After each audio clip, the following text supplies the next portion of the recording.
It was a surprise to me when I heard what happened in Alabama. But they told me after the fact. In other words, after they asked all these other questions about alleged cover-up and records missing and this and that, yeah, which of course never happened. But then I said, well, why are you asking me the questions to start with? That really shocked me, because it's a tragic thing. What did happen is, in general terms, there was a shooting. Brother and sister were horsing around, and 3 shots were fired at random times, not one after the other, repeatedly. One into the ceiling, one, I think, did hit her brother in the chest, which was fatal, and then another one she fired leaving the premises. The officers apprehended her and brought her to the station for questioning, because there was some question as to how it happened. The mother was saying her version of how it happened, and her version was that it was an accident. So Captain Buca was investigating the case. He's the captain of the detectives, and he and his detectives did all the investigation. And after she was brought in and the mother was there, he had called me, made me privy to what had happened. So I went to the police station, and as routinely as things usually go, he explained it all to me. He made a recommendation. He said, I believe where there is doubt as to how this happened, that we should send it directly to the district attorney's office. In that way, it would end up there anyway. Any sudden death or case that could end out as a homicide would end there. So, well, let's see what he has to say and whether he feels this is enough to charge, prosecute, so forth and so on. And the district attorney then was? William Delahunt. He's now a congressman, as you know. I told Captain Buca, I agree with your recommendation, carry it out. Turn her over to her mother and hand the paperwork to the district attorney and have him make that decision after investigation. The press release by the chief, and there was a question as to where the records went to. There was inferences, not so subtle, they were not subtle, that there was a cover-up. Well, that irked me a little bit, because nothing could be further from the truth. So, and I had also hoped that the chief would extend that courtesy to me and give me a call and give me a heads up that the press was coming here en masse, and not only that, get an explanation from me the questions he had. Evidently, I also got thrown under the bus. The mayor called me. The mayor did give me a heads up. They were at the door when he called, but I appreciate that call.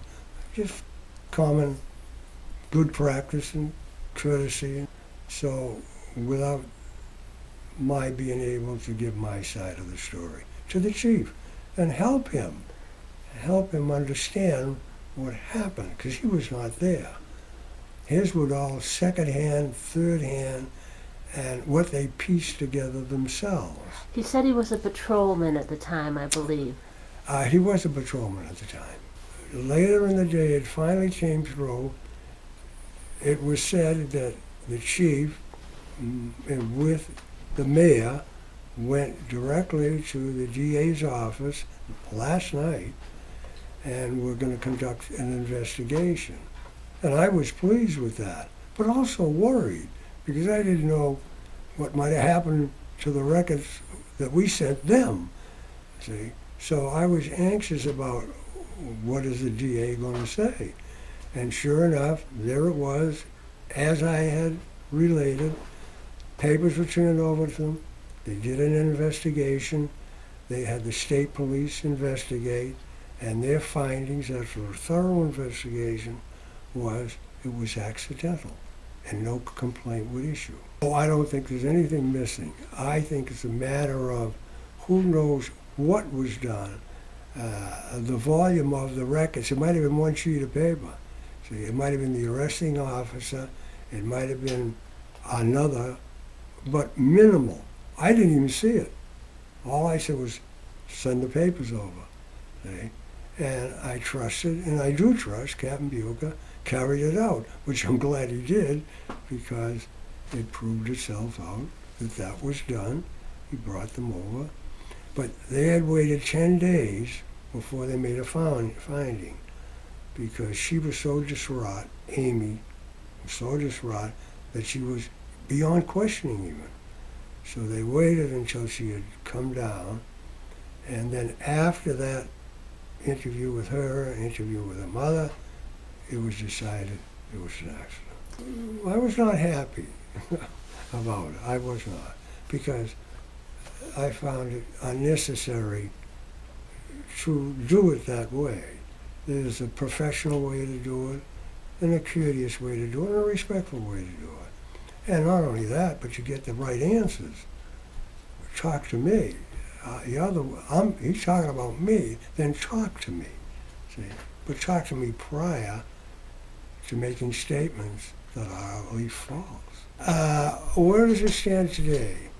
Evidently, they know now that it was ruled accidental, as I said, by the district attorney's office, and that we had forwarded whatever records they were. It's not even established as to what records we're talking about, meaning in volume. It might have been a single sheet from the arresting officer. It might have been one from one detective and the arresting officer.